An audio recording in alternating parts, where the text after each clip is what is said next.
So I was thinking recently about how Apple built what is probably the best personal cinema anyone has ever made. And I don't mean that in the usual Apple marketing sense where everything is somehow magical because it's, floating in front of you. I mean genuinely. You put the Vision Pro on, open the IMAX app, and you are sitting in this enormous virtual theater. And for a moment you think, right, okay, this is it. This is the thing. This is why someone would spend this much money on a headset. But then you look at what's actually available, and it's stocked like an airport museum kiosk. The catalog has this strange quality as well. It feels like the IMAX in the late 90s, It was all fish and space and volcanoes, maybe a helicopter tour flying over a canyon. The old museum version of IMAX. It was before Christopher Nolan, before the blockbuster conversions, before IMAX became shorthand for the premium theatrical event. And there is something charming about that. I mean, I like fish. Space is good, I guess. I'm broadly in favor of both, but it makes the app feel less like the future of cinema and more like the media room at science class. You sitting inside this beautifully realized digital auditorium on one of the most advanced consumer displays ever made, with Apple spatial audio, and yet the films on offer feel like someone's wheeled in a DVD trolley. I mean, whales, astronauts, okay, educational journeys beneath the sea. And then not much else, which is super strange because the technology is clearly not the problem. The theater is already there, the screen is there, the spatial audio is there, and the audience is there. As we can clearly see from the recent release of the Odyssey, this is an audience that has already demonstrated a willingness to pay an unreasonable amount of money for a premium experience. There are people who flew, thousands of miles just to come to Melbourne to see this one movie, and then nothing. Even F1, the IMAX app currently prominently features a trailer for F1. And as far as I know, this is also an Apple property. So clearly someone understood that this film and this platform belonged in the same universe. They used the app to advertise the film, but when the film actually came out, you couldn't watch it there, which is bizarre. You're sitting inside a virtual IMAX theater watching an ad for a film that requires you to remove the headset, leave your virtual IMAX theater, and go to an actual theater. Well, not anymore, of course. It's not in theaters, but that's kind of the point. This headset makes this travel possible. So, is this app going to simply become a billboard for an experience available offline? I mean, then there's Tron Ares, which was absolutely amazing in IMAX 3D. And this is where I begin to feel that perhaps the entire world has gone slightly mad, because Tron is not just a visually spectacular film. It's a film about entering cyberspace. Neon, blackness, depth, synthetic architecture, this impossible digital space, I got in, man. I got in, and now you're asking me to leave again. It's almost offensively well suited to this headset with the OLED displays. So Apple built a device whose entire proposition is that digital space can feel physical. IMAX has built a virtual cinema inside of that device. Disney has made a film about crossing into a digital universe. And don't get me wrong, Disney have made Tron Ares available in in 3D in the Disney app inside Vision Pro, but not the IMAX version. Anyway, somehow nobody's connected these three dots. You'd be sitting inside a digital cinema inside a spatial computer watching a film about entering a digital world. This is not just a good distribution opportunity. This is conceptually perfect arrangement.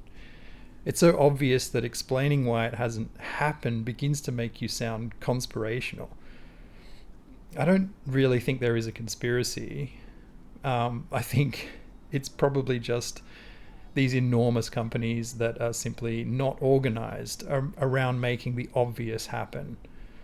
Apple makes the hardware, IMAX supplies the theater, Disney controls the film. Each company owns one piece of the experience, and apparently nobody owns the sentence, maybe we should put this in the cinema. Good. Any thoughts? Very stressful, Very stressful. very heavy, very intense. Shit. What did you like? What was your favorite bit? Good question.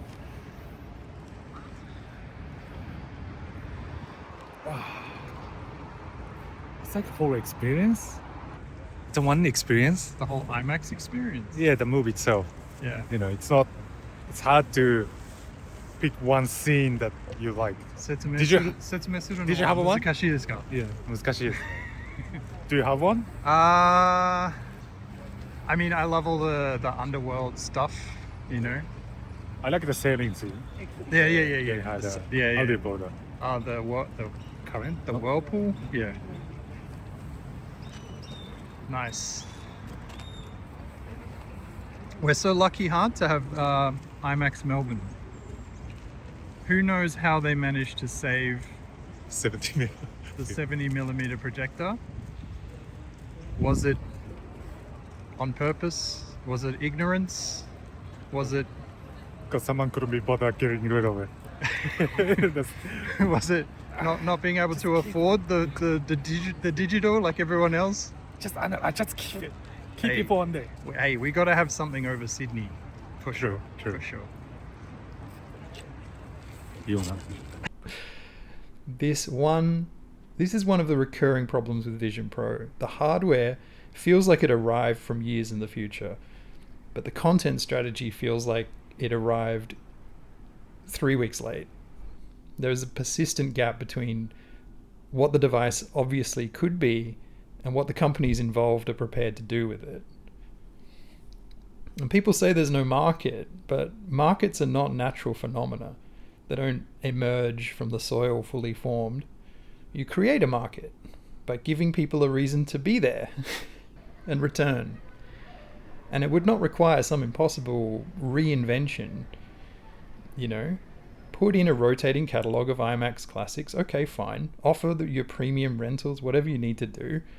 Do limited screenings, 3D re-releases, concert films, whatever.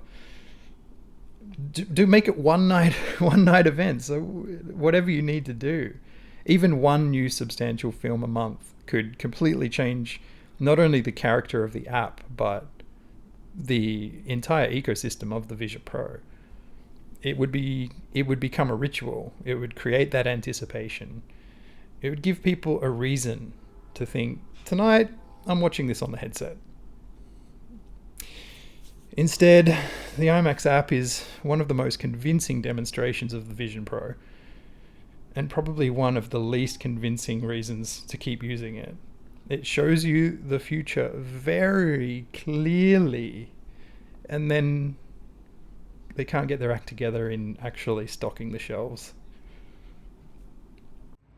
I'm thinking about IMAX, and I'm thinking about big screens. And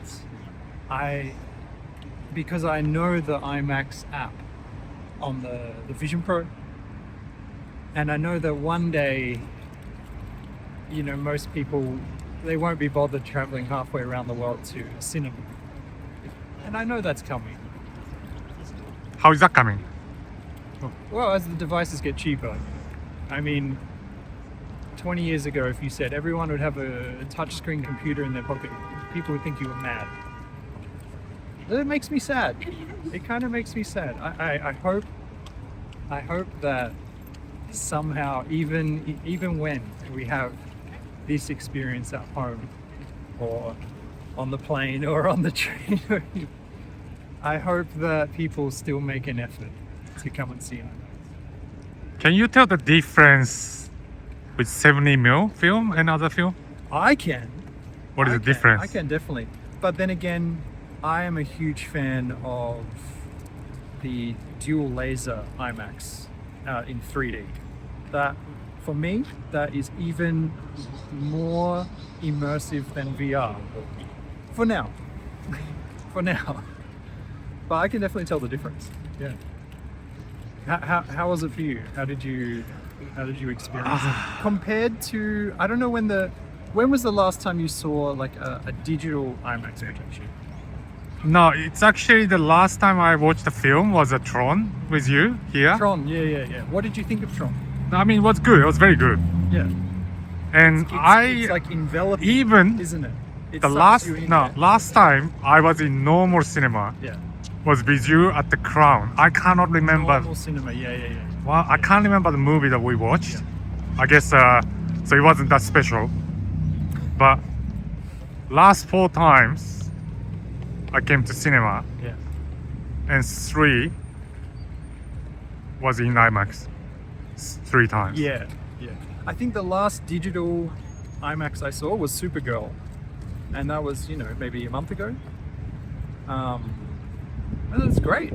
Like the digital IMAX is great, but yeah, knowing that you're looking at the actual film that was there, I think that it has an aura. It has something special to it.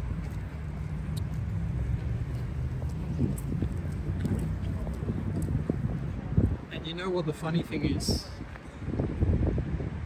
There was even tigers in this film. Was it real? There was real tigers in this film. I mean, they looked real, no? Yeah, but I thought maybe that's CG tigers?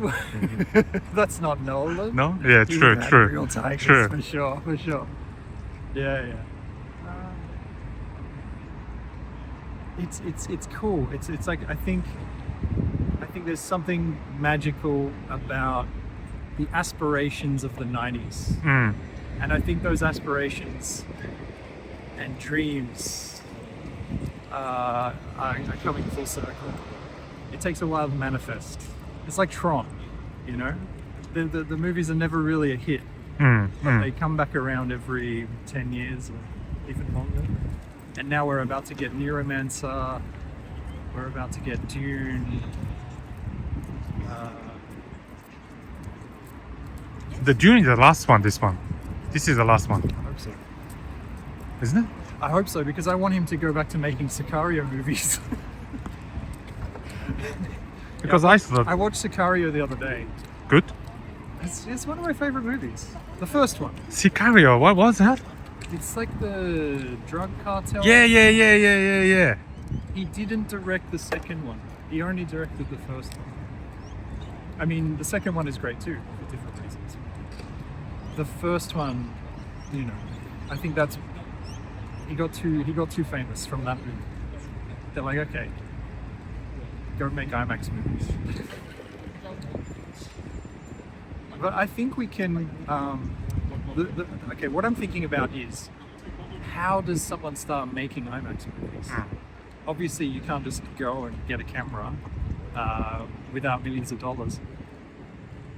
But I think you could make like a large format movie if you had a virtual cinema, because then you wouldn't have the release, you wouldn't have the distribution problems.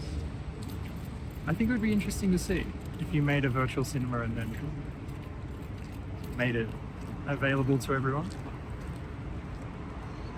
It could be the next great director who makes a film with their phone, with AI. Okay, we are signing out.